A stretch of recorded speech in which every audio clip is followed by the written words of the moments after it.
Tim Jimat punya cerita dengan judul Misteri Kamar Kosong, Genderuwo Penunggu Keris.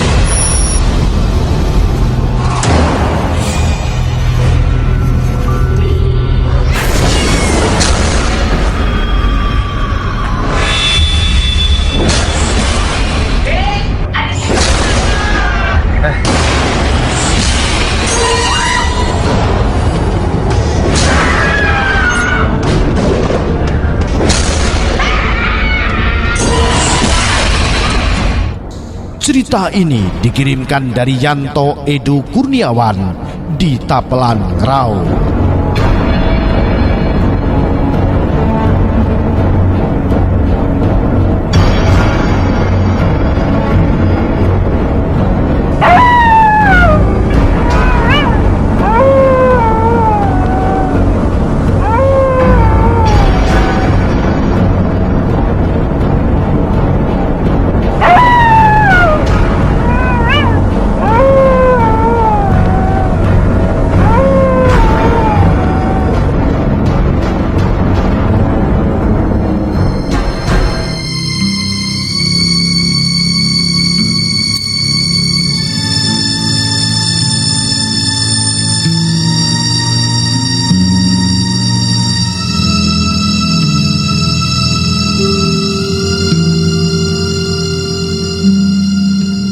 Sebut saja namaku Edo, dari desa Tapelan, kecamatan Ngrau, Bojonegoro.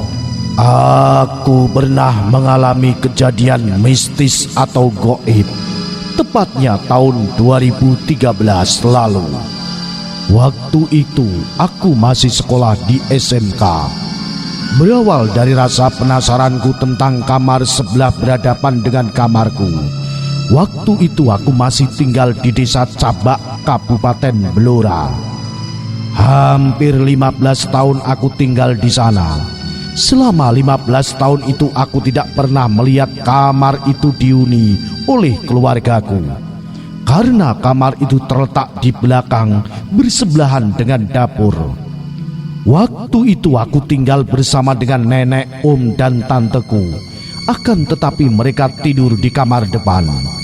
Kamar kosong itu sering tertutup pintunya dan hanya ada rak sepatu dan keris peninggalan kakek buyutku dulu. Lampu kamarnya pun hanya menggunakan lampu 5 watt. Suatu hari aku pernah tidak sengaja mengintip ada omku yang sedang meditasi di dalam. Aku semakin penasaran tentang kamar itu. Mengapa tidak dihuni? Siang harinya sewaktu pulang sekolah, sengaja mencoba masuk kamar tersebut. Saat masuk dan berada di dalamnya, udara terasa sangat lembab dan panas. Bulu kudukku mulai terasa merinding. Jejak langkahku terasa berat saat menghampiri keris yang ada di ujung kamar itu. Tiba-tiba dari luar terdengar suara motor dan ternyata omku pulang. Seketika saja aku gugup dan lari, tak lupa menutup pintu kamar itu. Aku yang saat itu belum pernah melihat makhluk gaib, sangat penasaran ingin tahu bagaimana rupa dan bentuknya. Aku mulai mencoba mengikuti cara yang pernah kulihat di TV. Mulai dari melihat dari selakangan kaki, duduk sendiri di tempat sepi, dan membakar dupa. Namun cara-cara itu tidak ada hasilnya. Dalam hati aku berpikir ingin mengganggu bangsa gaib.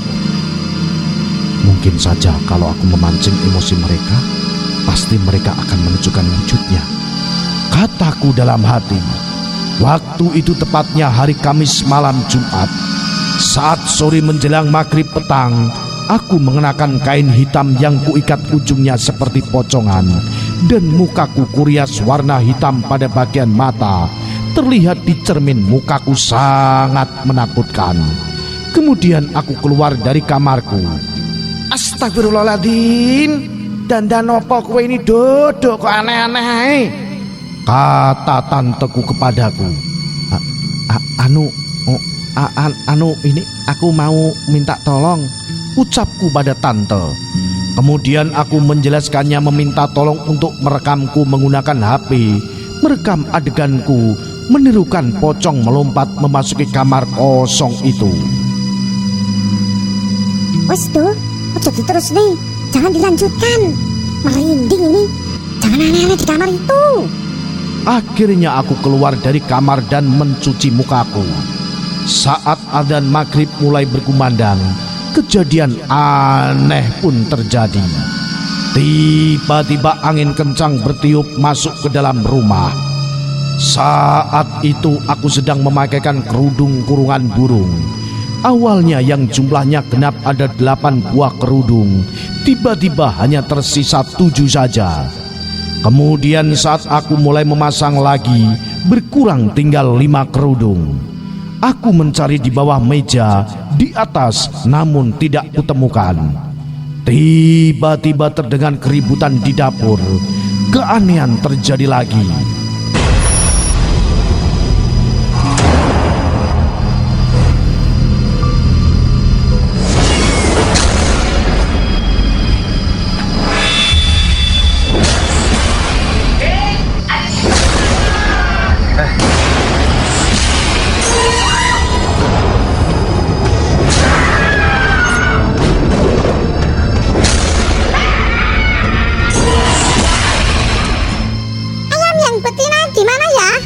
Tanya tanteku kepada omku. Tadi sudah aku masukkan kandang. Kabeh mau beserta tempat minumnya juga loh. Saut omku kepada tante. Kemudian aku ke dapur melihat apa yang terjadi di sana. Ayamnya kok nggak ada satu? Kemudian kami bertiga sepakat mencari di sekitar halaman rumah. Hampir 15 menit kami mencarinya. Kemudian nenek berbicara lantang dan keras dari dapur, sehingga kami bisa mendengarnya dari luar. Loh, ini ayamnya Mas Yuto ada 2 ekor. Lah kok ini juga ada kelinci ikut masuk kandang ayam? Ujar nenekku. Padahal secara logika tidak mungkin kelinci itu bisa masuk ke dalam kurungan ayam, karena pintunya berada di atasnya. Kami berempat bingung dengan kejadian itu. Lalu aku meminta tolong kepada mereka untuk membantu mencari kerudung burung. Sudah bolak-balik mencari di bawah kursi, meja, almari, namun tidak ketemu. Akhirnya kami memutuskan untuk beristirahat menunggu adzan maghrib selesai. Aneh. Setelah adzan maghrib selesai, tiba-tiba kerudung burung tersebut berada di bawah kursi yang kami duduki. Kami merasa bingung. Pasti gara-gara ulah kamu tadi sore, kata tante kepadaku dengan nada tinggi. Aku hanya tersenyum dan berpikir kalau hantu itu memang ada.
Menjelang malam, pukul 21.45 waktu Indonesia Barat, aku belum bisa tidur dan masih memikirkan hal yang aku alami tadi sore.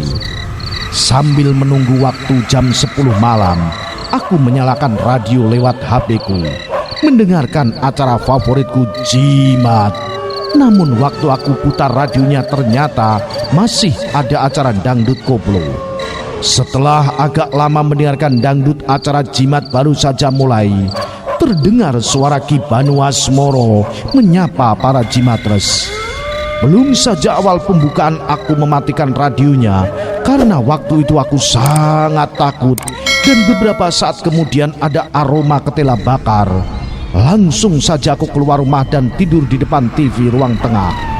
Hari itu terasa aku sedang diawasi banyak mata di sudut rumahku. Saat jam 10:30 malam aku mencoba memejamkan mata, menutup seluruh tubuhku dengan selimutku yang tipis, namun aku tak bisa tidur. Tiba-tiba ada seekor tikus hitam yang berada di sudut atap rumahku. Tikus itu berhenti berjalan saat aku melihatnya dari balik selimutku. Saat aku berkedip, keanehan terjadi lagi. Setiap kali aku berkedip, ukuran tikus itu semakin membesar. Aku melihatnya dengan tatapan heran bercampur takut. Seketika tubuhku terasa kaku, mulutku terkunci dan badanku terasa berat untuk digerakkan.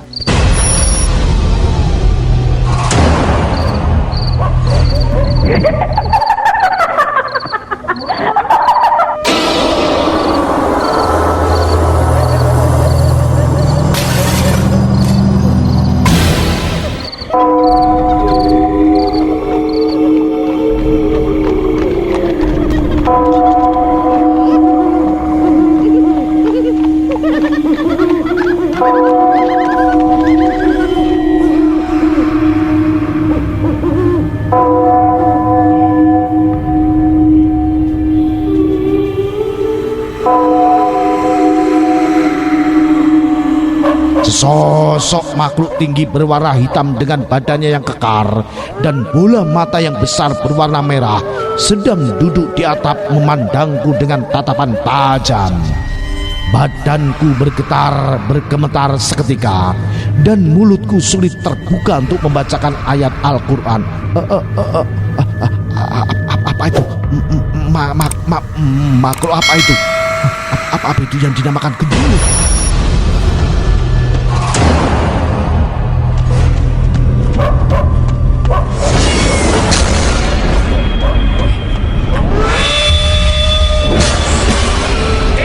Tiba-tiba saja makhluk itu hendak turun bergelantung, seakan ingin menghampiriku.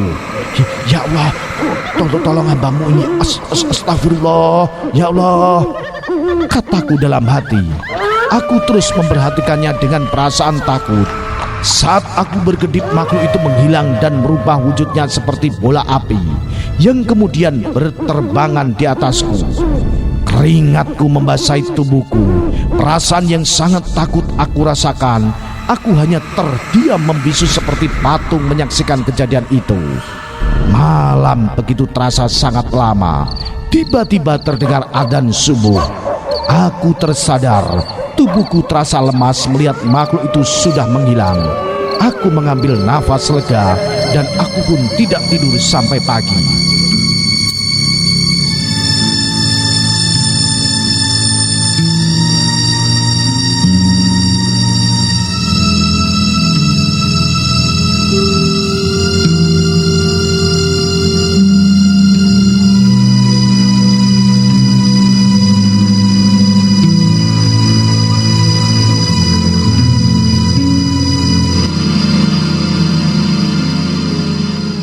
Keesokan harinya aku menceritakan kejadian itu kepada keluargaku.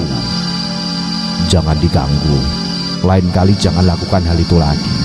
Gendruwo itu adalah penunggu keris peninggalan kakek yang sudah lama berdiam di kamar itu, ujar omku kepadaku. Kemudian aku meminta maaf dan tidak mengulangi hal itu lagi. Setelah itu aku mempercayai bahwa jin atau makhluk gaib itu memang ada. Ini pengalaman misteri saya dari Yanto Edo Kurniawan di Tapelan Ngerau bersama tim Jimat.